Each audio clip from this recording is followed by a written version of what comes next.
Hi, this is Sriram, political analyst and cine critic. ఈరోజు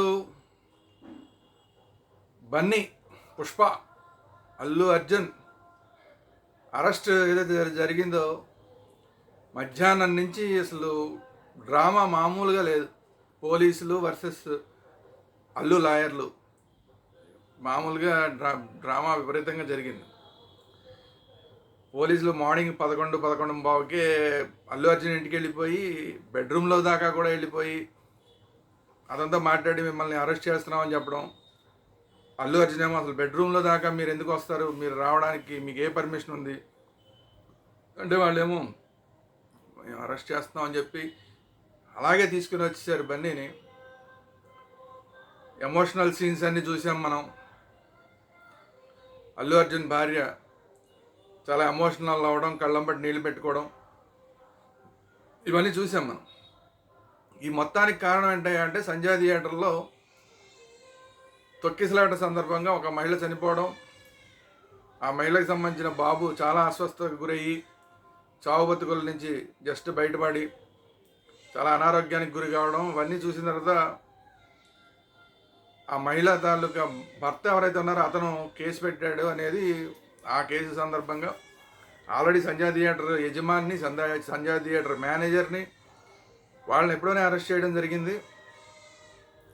అలాగే అల్లు అర్జున్కి సంబంధించిన సెక్యూరిటీ ఎవరైతే ఉంటారో వాళ్ళని కూడా అరెస్ట్ చేశారంటున్నారు. ఇవన్నీ అయిన తర్వాత ఇప్పుడు అల్లు అర్జున్ దాకా వచ్చింది కేసు. ఆ మహిళ మరణానికి కారణమయ్యారు అన్న ఉద్దేశం. అయితే దీంట్లో రకరకాల వాదనలు ఉన్నాయి. ఈరోజు అల్లు అర్జున్ అరెస్ట్ చేసిన దగ్గర నుంచి అందరికన్నా ముందు కేటీఆర్ గారు బయటకు వచ్చారు. కేటీఆర్ గారు బయటకు వచ్చి అల్లు అర్జున్ని సామాన్యుడిలాగా ట్రీట్ చేయడం కరెక్ట్ కాదు అని అన్నాడు. సరే, ఆయన చెప్పింది ఏంటంటే అసలు ఆయన డైరెక్ట్గా మహిళ మరణానికి అల్లు అర్జున్ కారణం కాదు కాబట్టి అతన్ని అరెస్ట్ చేయడం కరెక్ట్ కాదు అన్నాడు. సరే, అది ఒక వాదన. కానీ సామాన్యులను అరెస్ట్ చేయడం కరెక్ట్ కాదంటే ఏంటి అసలు నాకు అర్థం కాలేదు. చట్టం ముందులో సామాన్యులు, విఐపీలు ఇలాంటివన్నీ ఏముండవు. కేటీఆర్ గారు కొంచెం ఆ విషయం తెలుసుకుంటే మంచిది.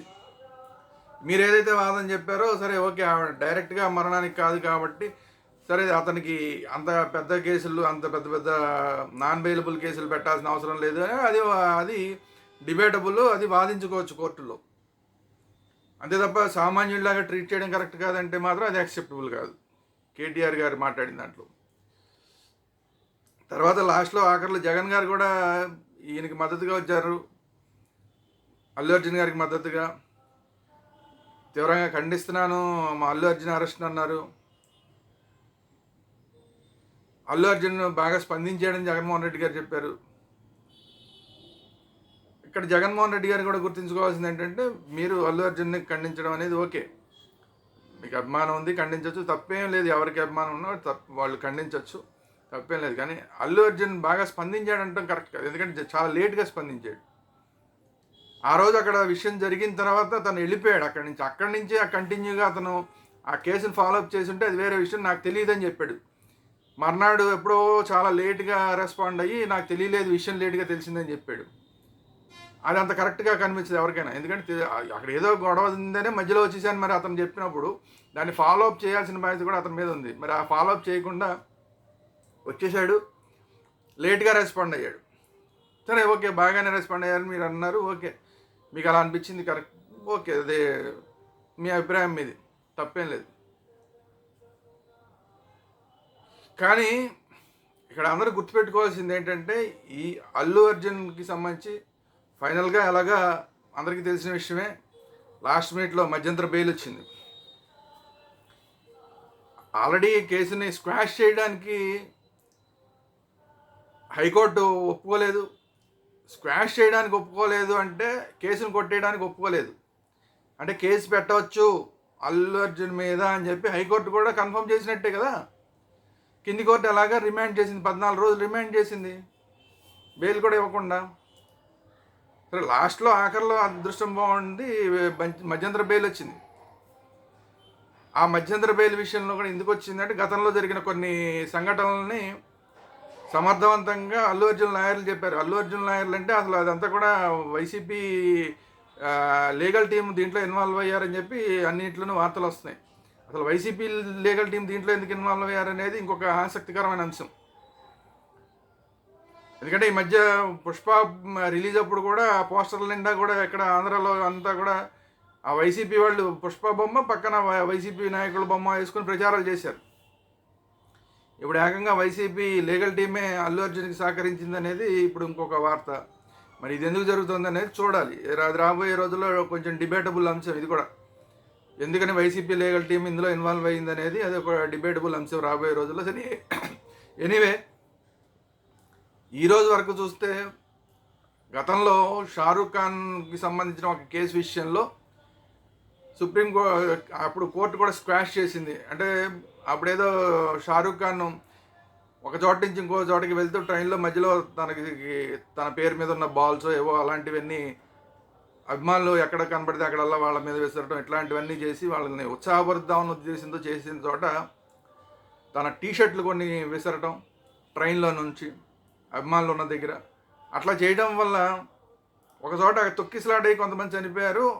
అయితే దానికి డైరెక్ట్గా షారూఖ్ ఖాన్ బాధ్యుడు కాదని చెప్పి అప్పుడు అక్కడ ఉన్న కోర్టు అతని మీద ఉన్న పెట్టిన కేసుని స్క్వాష్ చేసింది అనేది ఒకటి. సో మొదట్లో అయితే దీన్ని అయితే ఒప్పుకోలేదు కోర్టు. కానీ తర్వాత ఇంకొక కేసుని ఉల్లంఘించడం జరిగింది. అదేంటి అంటే అర్నబ్ గోస్వామి వర్సెస్ మహారాష్ట్ర గవర్నమెంట్. అప్పట్లో మహారాష్ట్ర గవర్నమెంట్ ఉద్ధవ్ థాక్రే నేతృత్వంలో ఉన్న గవర్నమెంట్ ఎట్టి పరిస్థితుల్లో అర్నబ్ గోస్వామిని అరెస్ట్ చేయాలని చెప్పి పట్టుబట్టు కూర్చుని ఏదో చిన్న లింక్ దొరకంగానే ఏదో అరెస్ట్ చేసే ప్రయత్నం చేశారు. అంటే అప్పుడు బీజేపీకి సపోర్ట్గా అర్నబ్ గోస్వామి పనిచేస్తున్నాడు అన్న ఉద్దేశంతో అర్నబ్ గోస్వామిని ఏమైనా సరే అరెస్ట్ చేయాలన్న ఉద్దేశంతో రకరకాల కేసులు పెట్టారు. అప్పుడు ఇది ఉద్దేశపూర్వకంగా పెట్టిన కేసులు అన్నట్లాగా ఫీల్ అయ్యి అప్పుడు కోర్టు అతనికి మధ్యంతర బెయిల్ ఇచ్చింది. గవర్నమెంట్ అరెస్ట్ చేద్దాం అనుకున్నా అరెస్ట్ చేయడానికి కుదరలేదు. అంటే అరెస్ట్ చేశారు కానీ జైలుకి వెళ్లకుండా మధ్యంతర బెయిల్ని ఇవ్వడం జరిగింది అప్పుడు కేసు కోర్టు. సో దాన్ని గట్టిగా ఇప్పుడు వాదించడం ద్వారా ఆ కేసుని చెప్పడం ద్వారా ఇప్పుడు మధ్యంతర బెయిల్ని పొందగలిగారు అల్లు అర్జున్ అండ్ టీం. అంటే Allu Arjun legal team. So అందువల్ల ఇప్పుడు కోర్టు చెప్పింది ఏంటంటే అంత సీరియస్గా ఏవైతే సెక్షన్స్ ఉన్నాయో వాటిని పెట్టవలసిన అవసరం లేదని కొంచెం కోర్టు అభిప్రాయపడింది అని అంటున్నారు. ఫైనల్గా తీర్పు కాపీ చూసిన తర్వాత మళ్ళీ మనం మాట్లాడచ్చు. ఎనివే మధ్యంతర బెయిల్ అయితే వచ్చింది. ఇప్పుడు ఆల్రెడీ మధ్యంతర బెయిల్ వచ్చే టైంకే ఆల్రెడీ చెంచల్ కూడా జైలుకి తీసుకెళ్ళిపోవడం జరిగింది అల్లు అర్జున్ని. ఎందుకంటే అప్పటికే కింద కోర్టు ఆయనకి రిమాండ్ విధించడం జరిగింది. 14 రోజులు రిమాండ్ విధించడం జరిగింది. హైకోర్టులోనేమో ఇంకా వాదనలు జరుగుతూనే ఉన్నాయి. స్క్వాష్ చేయడానికి ఏమో హైకోర్టు ఒప్పుకోలేదు. సో దానివల్ల తీసుకుని చెంచల్ కూడా జైలుకి తీసుకెళ్ళిపోయారు. ఆల్రెడీ అక్కడ అప్పచెప్పారు జైలు సూపరింటెండెంట్కి. కానీ ఆ తర్వాత మధ్యంతర బెయిల్ ఇవ్వడం జరిగింది. ఆ మధ్యంతర బెయిల్ తీసుకుని వెళ్తారు, సూపరింటెండెంట్కి తీసుకెళ్ళి చూపిస్తారు. మరి ఈ రాత్రికి రిలీజ్ చేస్తారా, రేపు మార్నింగ్ రిలీజ్ చేస్తారా, ఏం జరుగుతుంది అనేది చూడాలి. ఒకవేళ రేపు మార్నింగ్ రిలీజ్ చేసేటైతే ఒకరోజు ఆల్రెడీ జైల్లో ఒక రాత్రి జైల్లో ఉండాల్సిన పరిస్థితి. అయితే మధ్యంతర బెయిల్ వచ్చింది కాబట్టి జైలు లోపల పెట్టరు, కొంచెం కన్వీనియంట్గా ఉండే ప్రదేశంలోనే ఆయనకి ఉండడానికి అవకాశం ఇస్తారు బహుశా. సో అందువల్ల ఏంటంటే సరే ఎప్పుడు రిలీజ్ అవుతారనేది తప్ప 50,000 పూచికతోటి రిలీజ్ చేయండి అని చెప్పింది. తర్వాత ఏదో కొంత టైం వరకు సీరియస్ చర్యలు తీసుకోవద్దని చెప్పింది హైకోర్టు. రెగ్యులర్ బెయిల్ కోసం కింద కోర్టుకి వెళ్ళమని చెప్పింది. సో అన్ని రకాలుగాను ఆప్షన్స్ ఇప్పుడు అల్లు అర్జున్కి ఇచ్చేశారు. సో దానివల్ల ఇప్పుడు పూచికత్తు ఇచ్చేసి అల్లు అర్జున్ బయటకు వచ్చేస్తారు, తర్వాత రెగ్యులర్ బెయిల్ తీసుకుంటారు, ఇవన్నీ జరుగుతాయి. అయితే ఈ మొత్తం వ్యవహారంలో ఇప్పుడు అల్లు అర్జున్ మాత్రమే కాకుండా హీరోలందరూ తెలుసుకోవాల్సింది ఏంటంటే ఇది పుష్ప సినిమా కాదు. గంధం చెక్కలు స్మగ్లింగ్ చేసి కూడా పోలీసులు కొట్టేస్తాం, పోలీసుల మీద తన్నేస్తాం, పోలీసుల్ని మా మీద కేసులు పెట్టడానికి అవకాశం లేకుండా చేసేస్తాం అంటే కుదరదు. అల్లు అర్జున్ అయినా ఇంకో హీరో అయినా ఎవరైనా సరే చట్టం ముందు సమానమే అన్నది ఈరోజు పోలీసులు చేసిన అరెస్టు చాలా పెద్ద హెచ్చరికని అందరు హీరోలకి పంపిస్తుంది. ఎందుకంటే వాళ్ళ అర్జున్ అనే మాత్రమే కాదు, అంతకుముందు చాలా హీరోలు కూడా జనాన్ని ఏదో గ్యాదర్ చేసేయడం, ఇక్కడ ఎక్కడ పడితే అక్కడికి వెళ్ళిపోయి గ్యాదర్ చేసేయడం, విపరీతంగా వాళ్ళందరి మీద తొక్కిసలాట జరిగేంత సీన్లు వచ్చేసేలాగా చేసేయడం. వీళ్ళు ఆల్రెడీ ఈ ప్రీ రిలీజ్ ఈవెంట్లకి మొత్తం ఎక్కడో హైదరాబాద్లో చిన్న ఫంక్షన్ హాల్లో పెట్టడం, అక్కడికి ఏమో వేలాది మందిని తరలించడం, అక్కడ ఇబ్బందికరమైన వాతావరణాలు ఏర్పడడం, ఇలాంటివన్నీ కూడా గతంలో జరిగినాయి. ఒకసారి జూనియర్ ఎన్టీఆర్ది అలాగే ఫంక్షన్ క్యాన్సిల్ అవ్వడం కూడా చూసాం మనం. ఇట్లా 2-3 సందర్భాల్లో ఎక్కువ క్రౌడ్ వచ్చేసినందువల్ల క్యాన్సిల్ అయిన సందర్భాలు కూడా మనం చూసాం. అందువల్ల ఎక్కువ క్రౌడ్ని తీసుకొచ్చేసి ఏదో బల ప్రదర్శన చేద్దాం అనుకునే హీరోలందరికీ కూడా ఇది చాలా చాలా పెద్ద హెచ్చరిక. ఇవాళ అల్లు అర్జున్ అరెస్ట్ అనేది చట్టం ముందు ఎవ్వరూ ఎక్కువ కాదు, ఎంత పెద్ద హీరోలైనా ఎక్కువ కాదు, చట్టానికి అందరూ సమానమే. తెలిసి కనుక తప్పు చేస్తే, తెలిసి కనుక క్రౌడ్ని పుల్అప్ చేస్తే, తెలిసి కనుక అక్కడ తొక్కిసలాట జరగడానికి డైరెక్ట్గా అయినా ఇండైరెక్ట్గా అయినా మీరు కారణం అయితే కనుక మీకు కూడా కొన్ని సెక్షన్లు వర్తిస్తాయి, మీరు కూడా కేసులు ఎదుర్కోవాల్సి వస్తుంది, మీరు కూడా అరెస్టులు ఎదుర్కోవాల్సి వస్తుంది అన్న విషయాన్ని ఇవాళ అర్జున్ యొక్క అరెస్ట్ ఏదైతే, అల్లు అర్జున్ అరెస్ట్ ఏదైతే ఉందో అది మొత్తం సినిమా ఫ్యాటర్నిటీ మొత్తానికి కూడా ఒక హెచ్చరిక. ఇది దృష్టిలో పెట్టుకుని రాబోయే రోజుల్లో ఇవాళంటే సరే అల్లు అర్జున్కి అదృష్టం బాగుండి అతనికి మధ్యంతర బెయిల్ వచ్చింది కాబట్టి సేఫ్గా బయటకు వచ్చేస్తున్నాడు. లేకపోతే కనీసం 2-3 రోజులు అన్నా కనీసం జైల్లో ఉండాల్సిన పరిస్థితి. 14 రోజులు రిమాండ్ ఇచ్చినా కూడా సోమవారం మంగళవారం మళ్ళీ బెయిల్ అప్లికేషన్ పెడితే బెయిల్ ఇచ్చేవాళ్ళు, అది వేరే విషయం. కానీ 3-4 రోజులైనా జైల్లో ఉండాల్సి వచ్చేది. కాబట్టి మేమేదో పెద్దవాళ్ళం, మేము పెద్ద హీరోలం, మా జోలికి ఎవరు రారు అని అనుకోవడానికి వీల్లేదు. చట్టం ముందు అందరూ సమానమే అన్నది ఈ ఉదంతం ఏదైతే ఉందో, అల్లు అర్జున్ అరెస్ట్ ఉదంతం ఏదైతే ఉందో మొత్తం సినిమా ఫ్యాటర్నిటీకి, ముఖ్యంగా హీరోలకి, ప్రొడ్యూసర్లకి, వీళ్ళందరికీ కూడా చాలా పెద్ద హెచ్చరిక.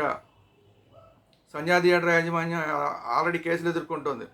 రాబోయే రోజుల్లో ఏదో ప్రీ రిలీజ్ ఫంక్షన్ అని అదని ఇదని జనాల్ని పోగేస్తే ప్రొడ్యూసర్లు కూడా దీనికి బాధ్యులు అవుతారు, అలాగే హీరోలు కూడా దీనికి బాధ్యులు అవుతారు అన్న విషయం ఈ కేసు ద్వారా కొంత అర్థం చేసుకోవాల్సిన అంశం. సో ఈ హెచ్చరికని అందరి హీరోలు కూడా తీసుకుని రాబోయే రోజుల్లో క్రౌడ్ పుల్అప్ చేసే కార్యక్రమాలు తగ్గించి సినిమా హీరోలు చేసుకుంటూ సినిమా సక్సెస్ అంతవరకు చూడండి తప్ప జనాన్ని పోగేసి బల ప్రదర్శనలు చేసే కార్యక్రమం, నేను పెద్ద హీరో అంటే నేను పెద్ద హీరో, ఎంతమంది ఎక్కువ జనం వస్తే నేను అంత పెద్ద హీరో అని ఆ బల ప్రదర్శనలు చేసే కార్యక్రమాలు మానేసేయండి.